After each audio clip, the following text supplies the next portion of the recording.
breek met verslawing. Romeine 13 verse 13 en 14 sê, kom ons leef betaamlik, soos in die dag, nie met gefuif en dronkenskap nie, nie met ontug en losbandigheid nie, nie met rusie en afguns nie. Beklee julle egter met die Here Jesus Christus en maak nie voorsiening vir julle sondige aard om sy drange te bevredig nie. As jy besef dat jy nie beheer het oor kos, drank, rook, voorskrifmedisyne of pornografie nie, is jy op 'n goeie plek, want die omdraaipunt vir enige verslawing is volkome erkenning. Tree dan haastig op, want jy's in 'n spiraal wat net erger word. Die enigste manier om met verslawing te breek is om volkome daarmee te stop.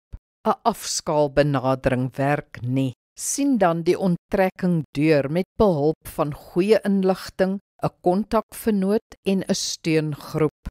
Vervang slegte gedrag met goeie gedrag, veral in situasies waarin jy sou toegee.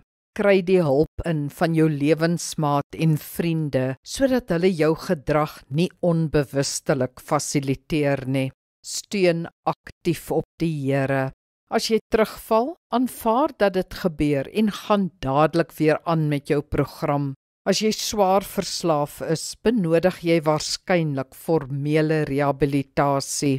Druk egter deur, jy sal oorwin. Prys die Here. Kom ons bid saam. Hemelse Vader, dankie dat ons met U hulp uit die kettinge van verslawing kan breek. Gee my die krag om na vryheid toe deur te druk en die insig om te verstaan waarom dit gebeur het, sodat ek ook die oorsake en omstandighede kan aanspreek. Gee my oorwinning in Jesus naam. Amen. Die Here seën jou.